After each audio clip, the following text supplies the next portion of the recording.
Week 11. 4 more weeks to the fantasy playoffs. We have some major bye weeks coming up. I don't know why the NFL does that, but we have, I think, week 12, 6 teams, week 14, 6 teams. So this week there's 4 teams. Week 13, there's nothing. Again, don't know why, but that's how it is. And here we are with our rankings for week 11. If you've been watching these, you know how it goes. We have our number one overall tier. And I put CMC here just because it's nice to say CMC's name. Last week was the first time we could even say his name. And this week, even if I think he could be number one overall because he's CMC and I think he played like over 80% of the snaps. Joe Mixon in here, Derrick Henry, Bijan, who's actually been the RB1 over the last, I think, since week 6. And then Alvin Kamara, who has been awesome this year. And, of course, our no-brainer tier here, we have HN, Kyron, Gibbs, Breeze, Kenneth Walker, Jacobs, JT, Aaron Jones. Kind of felt a little bit, I don't know, those last few guys, not JT, but Jacobs and Aaron Jones, I wasn't 100% sure. But I think they have pretty good matchups. And they're getting the work, so kind of throw them in that tier. And honestly, could probably throw a few more in here, but I did want to separate them a little bit. So any thoughts on those first 2 tiers there? Anyone you want to talk about in particular? Yeah, what's going on with Breece Hall, man? Ever since Devontae got there, basically, it's like he kind of ate into his target share. And it wasn't quite just his superpower. It's obviously the snap percentage. But man, just how bad are the Jets? I feel like one more week of 10 points and then he starts moving down into the RB2 category, which I feel like it's almost like where he belongs, But we know he's a great player, so he is still in your lineup for sure. Yeah. I mean, you look at his stats and he's averaging over 5 yards a carry the last 3 weeks. He just doesn't have touchdowns and he doesn't have a lot of catches. He had 4 last week, which was nice. 4 for 31, but no touchdowns for 3 weeks.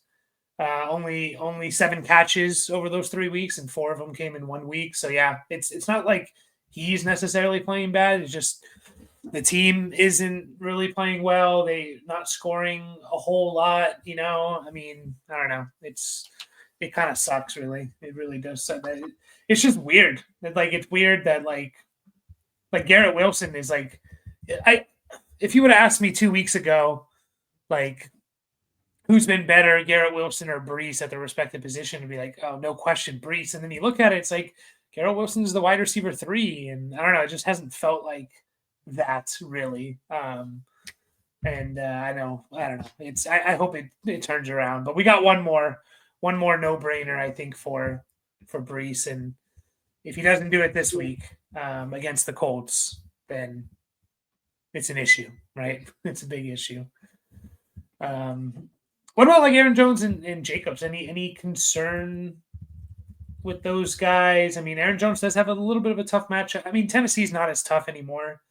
They were at the beginning of the year, but not so much. And then Jacobs gets the Bears, which are kind of a run funnel team. Any concern at all, or is just they're getting too much work?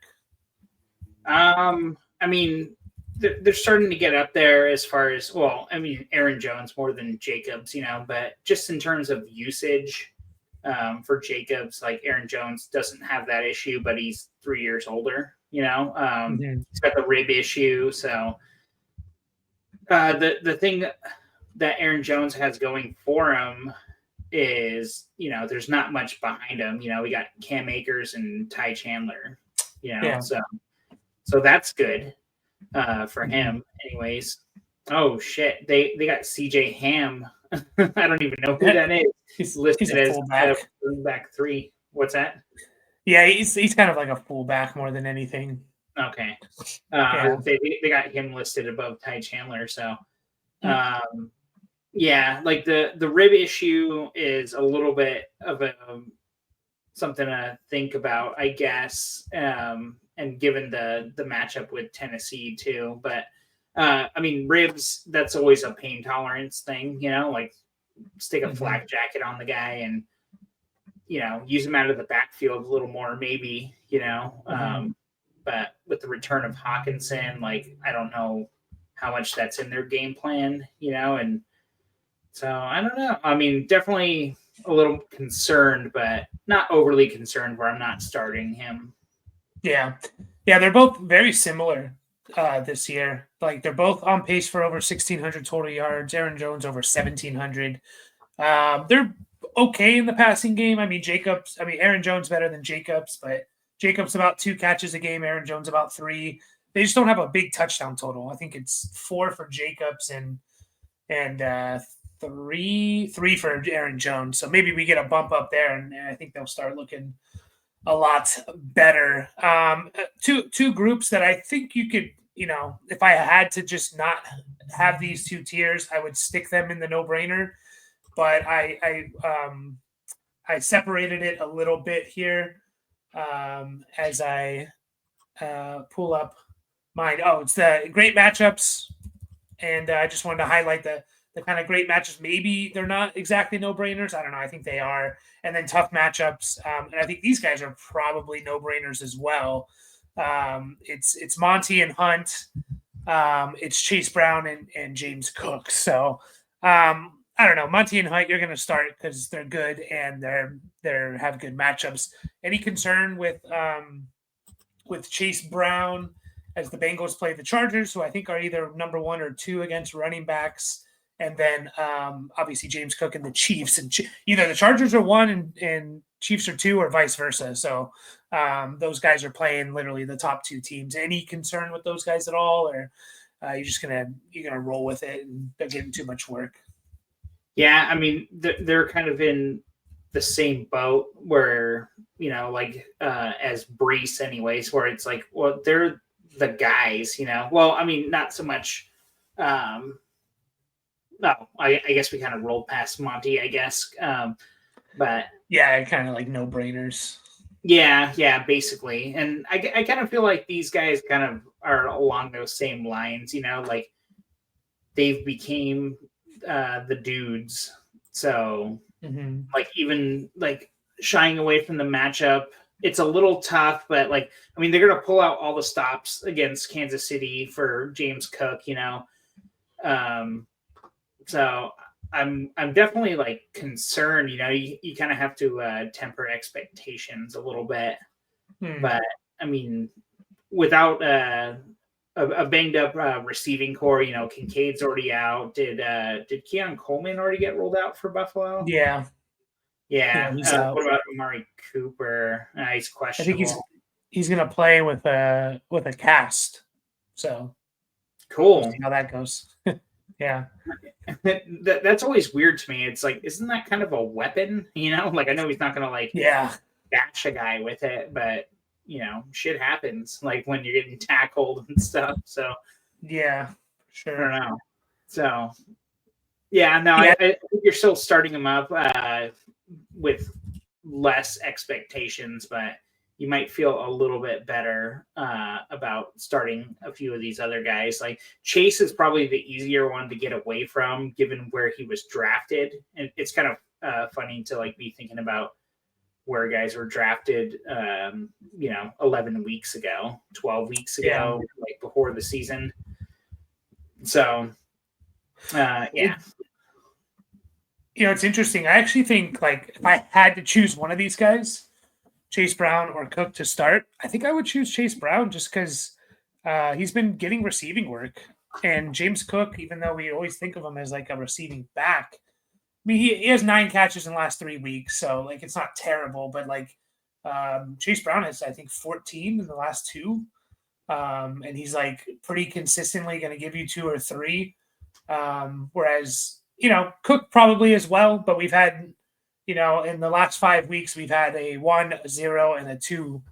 So a little bit more consistent, I think, with Chase Brown. But yeah, I mean, those guys you're starting at this point, and unless you're just you have multiple of these guys above them on your team. So RB2s, I mean, Swift, Dobbins, Ramondre, Nick Chubb I put in here. I'll be interested to see how things go for Nick Chubb, who playing the Saints, so it's a good matchup.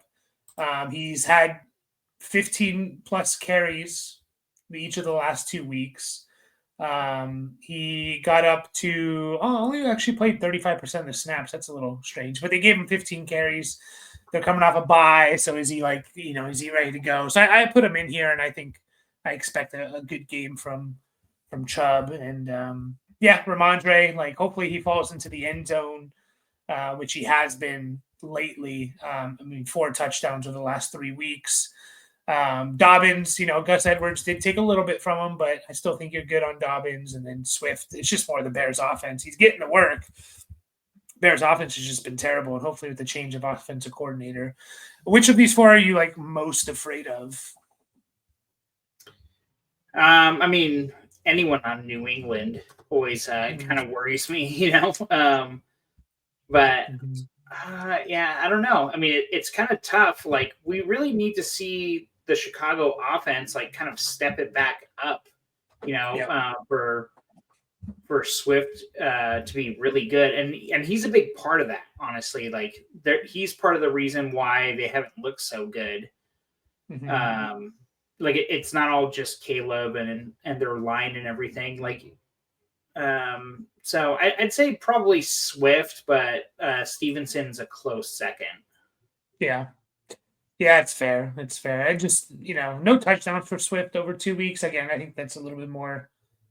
They've only scored, by the looks of it, I don't know if they've scored a touchdown the last 2 weeks. Now that I look at it, they've scored 9 and 3 points. So the team in overall, but he did have 6 catches 2 weeks ago. So that's always in his bag. And honestly, with Chubb, with his limited usage, it is a little worrisome. Not in the fact that where it's they don't want to use him, but I wonder if that's a big tell, where it's they're gonna run. They got Chubb in,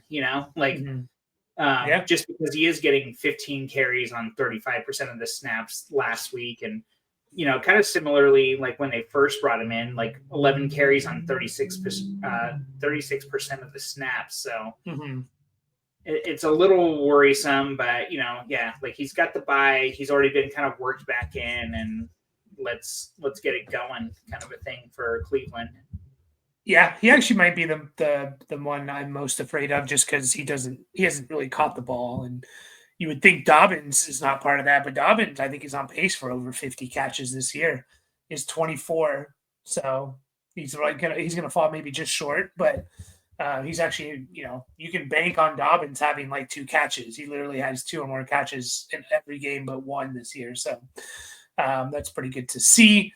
The next group is another tough matchup group. These guys all have pretty tough matchups. You have Pollard and the Titans going up against the Vikings, who are, I think, top 5. Najee Harris and the Steelers going up against the Ravens, who are pretty tough. Rico Dowdle going up against Houston, who's in the top 5 to 7 ish, and then the Lions. So I think all those teams that they're playing are in the top 7 against running backs or something. Is it time for Rico Dowdle? Is it Rico Dowdle season? Are we getting the breakout game? What do you expect from him? What would you be happy with if he ends up the day with in half PPR 11 points? Are you really, really happy? Or are you I expected more, or are you disappointed? I think if you're expecting more than 11, I think you're kind of joking, or kidding yourself. I think 11 was a bad number now that I think about it. Yeah, well, even 10, that's what I'm hoping for from Rico, and again, just to bring up the draft, when you drafted Rico, you were kind of hoping this would have happened earlier when the offense still had a glimmer of hope, I guess. Mm-hmm. But a lot of that's gone without Dak, even though he didn't even play that well, Mm-hmm. I just don't know how much of a passing threat there is. But we have seen Cooper Rush be pretty good in this offense and under the same coach. What was it, 2 years ago? Yeah.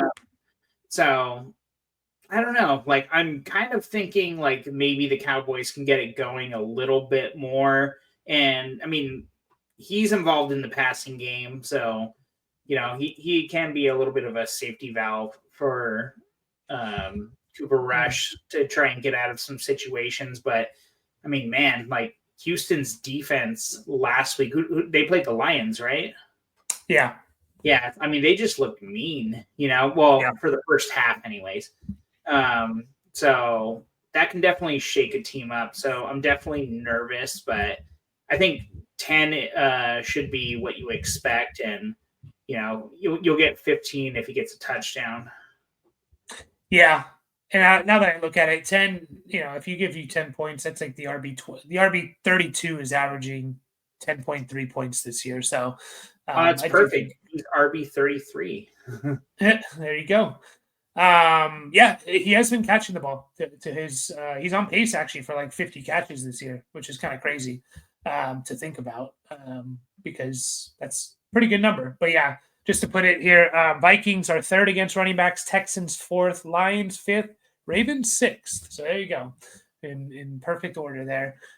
So yeah, tough matchups with the Chiefs and Chargers 1 and 2. I would definitely start Rico over ETN. Yeah, I think I'm just avoiding ETN completely. Yeah. To be honest, like he's the one. Pollard, I'm still going to start because he's been good even in games I thought he wasn't going to be good. And then Najee, he's looked good lately. So yeah, ETN I would definitely be benching. I think this is the desperation flex category, and it's tough. It's guys like Audric Estime. I don't know why I can't get that as one word, but no. What's that? No, I said Alexander. I thought you were going to say like, I don't know why I can't remember this guy's first name for Madison, who's next on the list. No, I just can't get like desperation to be one word, so it's just bothering me because my OCD. But Audric Estime seems to be taking over at least the early downs work. Alexander Madison, I don't know. I'm very desperate if I'm starting him. I think he only had like 9 carries last week. Jalen Warren, I am interested to see if Warren gets a little bit more involved here. Tajay Spears, you're hoping for 4 catches. Gus Edwards, he ran well, but he's probably a touchdown or bust guy. And then J.K.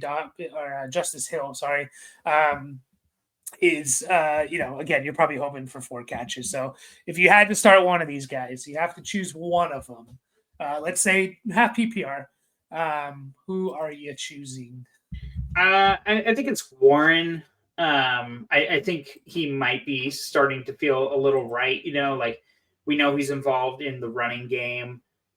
They like to throw the ball to him too. Like not like anywhere like near confidence levels, Yeah. But I mean, I think that he has the best chance. I don't really know what to think of Estime yet. Mm-hmm. So I'm steering clear of that. I think I'd rather start Gus Edwards over Estime even, because I think that game has more potential. I guess I don't know. I mean, it's going to be interesting to see what plays out there with Cincinnati, or against Cincinnati rather. Yeah, I think they're a little bit of like the Spider-Man meme, to be honest. Like they're running backs that could get 15 carries, which could translate to like 60 yards or so, and they're not going to catch the ball. And then you look at it, it's like, okay, well, that's not really much. If you don't catch like 2 passes, you really need a touchdown from these guys. Like they're not going to get huge work. So yeah, I mean, Gus Edwards is basically what Estime did last week is basically what Gus Edwards has done when he's healthy, and yeah, exactly. And kind of going back to like what we were talking about with snap counts with Chubb. I mean, Edwards only played 25% of the snaps in his first game back, and they gave him 10 carries. Like we know what his role is. We know he's not going to catch the ball. So he is definitely touchdown or bust. I definitely think his role is more secure than Estime, because it could easily be Javonte. It could be Jaleel McLaughlin, that backfield, man. I just don't know what to make of it, and I don't know if we ever will. Yeah. Yeah, for me, it's Warren as well, because I think he's the safest to give you 2-3 catches. So, um, and then, handcuffs, and there's more of them out there, but Algier, Charbonnet, Mostert, I think at this point is a handcuff. Like, he's just not getting work. Him and Jalen Yeah. Wright, I don't mind rostering both if I can. Braylon Allen, Javante, I think at this point is a handcuff. They just basically moved on from him. Ray Davis, Roshan, ever since Khalil Herbert's gone, I think he has some handcuff appeal to him. Cam Akers, there's a couple more out there that I've missed, but it is that time of the year where if you're looking good to make the playoffs, start thinking about trying to acquire the handcuff for your running back just to kind of consolidate your roster. We're not fans of that necessarily in the beginning of the year, but I think as you approach playoffs, it's a smart move to potentially make to hold some handcuffs for your guys. So Yeah, it definitely changes over the year. Like you kind of want handcuffs to other guys, running backs to start the yeah, year, and then as we get closer, you might as well handcuff your own guys if your yeah, team's for sure. solid. And just one more note, like I know we always talk like half PPR, but in full PPR, it's still Warren, but I would put Tajay Spears right there, like as number 2 in full PPR. Like out of this group, Mhm. we didn't even talk about him. That's why I just wanted to throw that out there. Because he sucks now. If they're chasing points, he's definitely going to be out there more. So, Yeah. um, but into the receivers, same category for the first two here. We have our number one overall, Jamar Chase, Justin Jefferson. I put Pickens in here just to give him some respect. Nico, because it's nice to say his name again. Amon Ra. Um, I have a quick, just a 1-ish minute dynasty question for you. Is Jamar Chase the wide receiver 1 in dynasty now over CD and Jefferson? Because he's a monster, man, and like we know he's capable of this, and he's having a true difference maker season where he's averaging a point more than the next guy, which is Nico Collins, who he's only played 5 games. You take Nico Collins out, he's averaging over 3 points more than the next guy. Kind of like what CD did last year. So, is he the dynasty wide receiver 1? I think you can still kind of make the case like for Chase Jefferson, um, and Lamb. Honestly, like I don't think it's really changed that much. I mean, I think I know we're talking about Chase here, but that just kind of means like go get CD Lamb right now because depressed value. Like Nico's kind of like working his way up there. Like we definitely should see St. Brown a little bit in a different category than Mm-hmm. those guys. But like he's right up there too. So I mean, you can't really go wrong with any one of these guys. But yeah, I mean, Chase puts up those like week winning weeks, Mm-hmm. like basically nobody else except for maybe Justin Jefferson and CD Lamb, like so. Yeah, and he has the best quarterback. That's always been the argument for Chase is like he has the best quarterback. I mean, Yeah. Dak's a good quarterback too, but um, like he has the best one. So and this year Chase has been consistent too. Really, only one bad game this year from Chase, 5.5 points. Everything else, he has another one. 9.2, 9.7. Everything else is 15 plus. So I guess he has a 7.8 as well.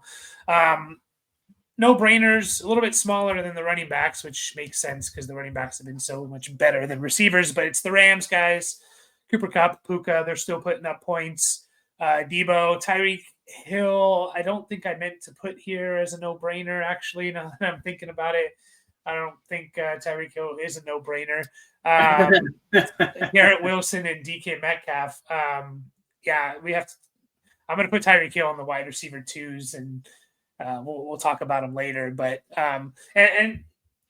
these guys too, I think are no brainers, but I am worried about the matchups. It is Dave Flowers and Drake London. Maybe you can argue Flowers isn't a no brainer, but he has like boom potential, and he's he's been a little bit more consistent. But he's playing Pittsburgh, tough defense. London potentially gets Patrick Surtain. which I'm worried about because London just feels like the type of receiver that Surtain can shut down. So yeah, any guys in those two groups you want to talk about there? Well, I mean, I think Tyreek's kind of been. I don't know what you've said over the last 2 weeks because I don't watch our own show, and I haven't been on for the last few weeks. But yeah, I mean, it's just so tough with Tyreek. I really don't. I really hope he's not the Stephon Diggs from last year, where we just keep starting him because we know what he can do, and especially because he got his offense back. But I mean, if you didn't get that touchdown last week, you're just like super disappointed, you know. And I mean, just Miami's looked off in general. Granted, they did win last week, and yeah, we're definitely happy about that because we want them to be playing for something, you know. I don't know. I'm still starting them for sure, but definitely worrisome, you know. And yeah, I don't know. Like, and the Raiders. Yeah, this could be a case of like people run on them or don't have to put up much points, but the Raiders are fifth best against receivers, so they give up the fifth least amount of points to receivers. But you know they're seventh worst against running backs. They're worst against tight ends, or third worst. So maybe it's just I don't know. It's always hard to trust those sometimes, but yeah, it's tough with Tyreek. But who's not even in these categories? So, well, we'll just get to the next category. It's the wide receiver twos. Unfortunately, CeeDee Lamb is here. You know, we just got to see it. I think he can. He catches the touchdown where the sun blinded him. You know, when he played with Cooper Rush 2 years ago, it was 5 games. He averaged basically 6.5 catches, 70 yards, and like a half a touchdown a game. He was the wide receiver 9 over those 5 weeks. I think he'll get closer to that if he's not too seriously injured. Devontae Adams, I still put here. He's getting a lot of targets. Yeah, he is. Garrett Wilson, yeah, just a lot of targets. Jaden Reed, you know, he's a little boom bust, but he's like, he's not quite the wide receiver 3. I think he's like a little bit more consistent than that, I think. But you know, Darnell Mooney, who we just gotta accept it. I mean, we accepted it weeks ago, I think, but he's just good. And if Surtain does shut down London, like Mooney could feast. Mooney this year, what does he have? So he has 684 yards in 10 games, right? So 68. He's on pace for 1,160 yards. He's averaging half a touchdown a game. He's on pace for almost 8 or 9 touchdowns. He's just been good, man. Like, it's impressive stuff. And 80 catches. That's good stuff there. Cortland Sutton getting a lot of work. Calvin Ridley, who's been good the last few weeks. And we saw him be good with Will Levis. And then I guess we can put Tyreek in here, but you can even argue that one. So do you think we're appropriate with like Lamb and guys, you know, Lamb and Tyreek and putting them in here? Should be higher, should be lower? What do you think? Yeah, no, I mean, I think they kind of belong here. Like, I mean, because this is kind of like you said, like you always say, anyways. Like, it's not a rankings; it's an expectations, basically. Yeah. You know, and that's really what we're doing here. It's like you can't expect any more than this from these guys, but you know what the potential is, you know, or you know, on the flip side. As far as like, I mean, these other guys, like you weren't expecting this, but you know, you got to respect like what they've done, you know, like, and that's like the Sutton, Ridley, Mooney kind of situation. Jaden Reed definitely scares me the most out of this group, which is kind of funny because he's just so good, you know, and like you probably like were taking him over half of this group. I'm just kind of like mentally like scanning this. It's like, well, you definitely like took him over Sutton, Ridley, and Mooney like in drafts. I don't know why I keep bringing up the draft. You know, like it's like that shit was 3 months ago. But I mean, that's still how people think. Like when they're like, oh, I can't sit this guy. You know, and we kind of fell into that trap last year a little bit with Diggs. Like. I'm just going to keep like drawing comparisons with him, but like, you know, like talent does have a place like in your starting roster, but it's all about expectation. You got to temper it a little bit. So a little worried about Reed in general, just because like it's the same thing we've been saying all season and preseason. It's a crowded receiving room, and we don't know like if it's going to go his way or not. Like we need to see him do a little bit more to get a little more confidence, but you're definitely firing him up. Yeah.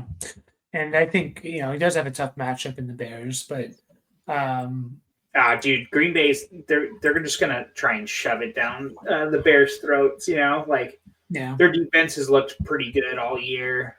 Green Bay's has also, and they've got the offense. Like, I think they're just gonna. What's the spread in this game? Let me look that up while you get to the next group. Yeah, so wide receiver 3s, Hopkins, Juwan Jennings, Cedric Tillman. I put Ladd McConkey in here. Not 100% convinced there, but it is a potential shootout game. Khalil Shakir, especially with all those injuries there, I'll put him here. And Jacoby Myers, who is a pretty good player and getting a lot of targets as well. So he'll probably have a floor of a wide receiver 3 when he's getting, what's that, 27 targets the last 3 weeks. So basically 9 targets a game, or it is 9 targets a game, not basically. These are just like guys that I think are going to get enough, again, you talked about it, expectations. My expectation is these guys are going to get enough work where they don't fall past a wide receiver 3, unless it's just like the offense implodes. And, they all have upside. They all definitely have upside. We saw it from Juwan Jennings. We've seen it from Hopkins. We've seen it from McConkey. We've seen it from all these guys, really. Maybe not Shakir so much, or even Myers, but, I feel more confident in those guys giving you like a safer floor than potentially guys like Hopkins or McConkey. So that's kind of where the balance comes in. So, yeah, it's a good tier, I think. I like this tier of guys, and if I have them on my team with other studs around them, like you're probably in pretty good shape. So, okay. So I didn't want to interrupt. I found it like right before you really started getting into it, but just wanted to let you finish. It's Packers minus 5.5, 40.5 total points. So that's an implied total of 17.5 for the Bears. I'm definitely gonna go with the Packers there, minus 5.5. So sorry.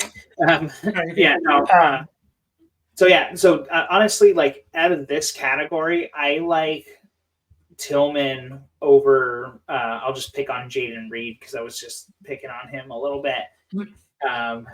I like Tillman over Jaden Reed because opportunities there for sure, and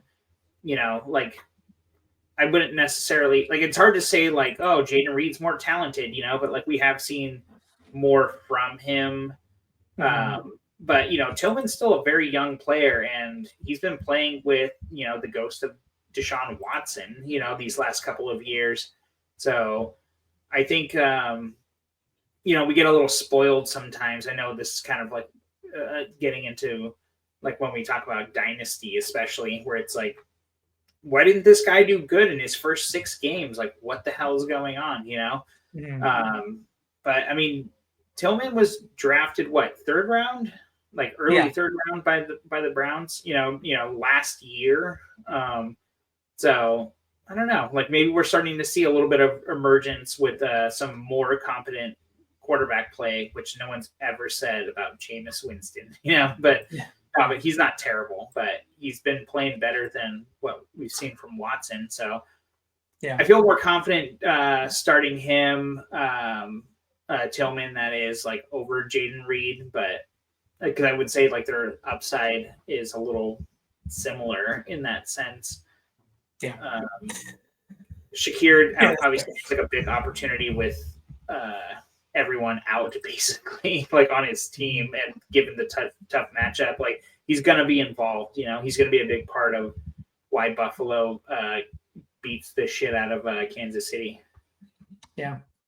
We'll see. I think we'll get some voodoo magic there. Boom bust. Tank Dell, Jalen Waddle.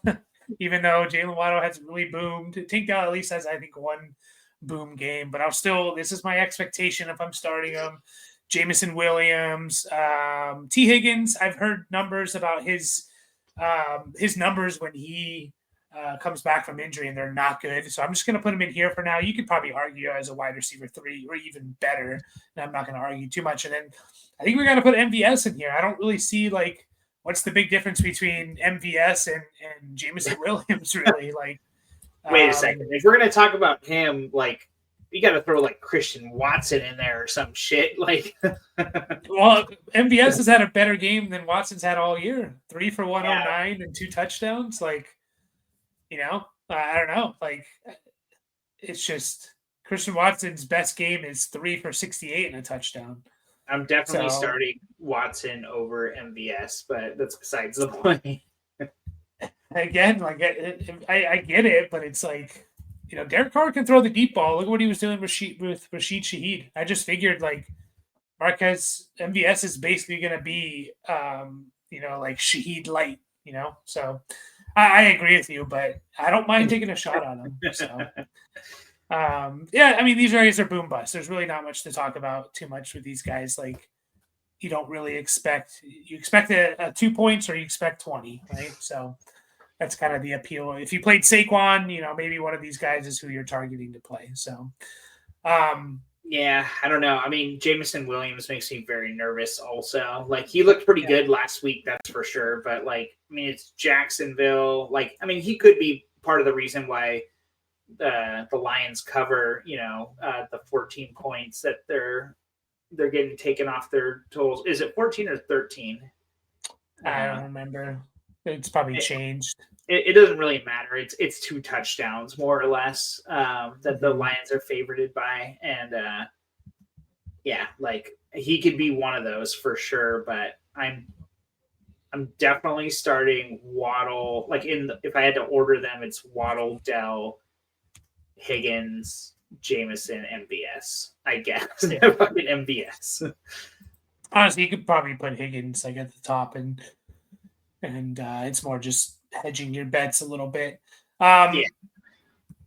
The next group are guys that I'm just worried about in general. BTJ without Trevor Lawrence, Josh Downs with Anthony Richardson, JSN, with DK Metcalf. I don't think we've seen a big game from Jameson JSN with DK Metcalf on the field. I think Metcalf also missed, or maybe it was his big. It was either Lockett or Metcalf are out. DJ Moore, just has been terrible this year.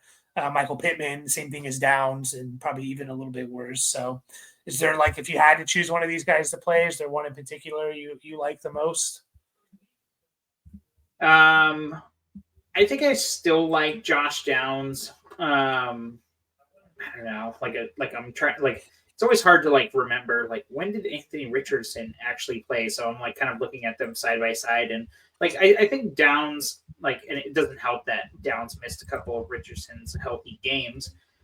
So there's not a huge sample size with them playing together, and it's kind of a little up and down, but up and downs. Hey, up and downs. Yeah, no, it's tough for sure. But I think I still like him. Pittman just got activated. Well, not activated, but he got cleared today from the injury report.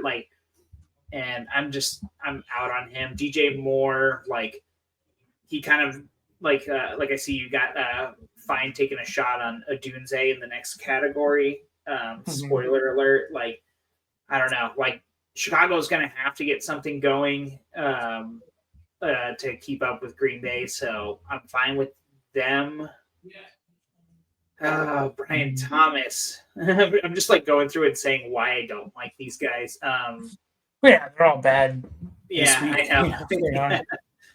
Yeah, I think I'm just gonna go with Josh Downs. I think he has like the best chance, and I'll take JSN as a number 2 in that group. Yeah, and then like you said, the Fine taking a shot. I mean, it's guys that like, and obviously I'm still worried about the Bears guys because I'm worried about DJ Moore. But they did change the offense coordinator. and hopefully that will motivate them a little bit. That's why I'm kind of fine taking a shot on them. But Jerry Jeudy has a bunch of targets this year. Romeo Dobbs, I say it over and over, I'll always be fine taking a shot on him because he plays on a good offense and runs the most routes. Quentin Johnston's been catching touchdowns, and it could be a shootout. Ricky Pearsall has looked good. He's a rookie. Maybe he continues to improve.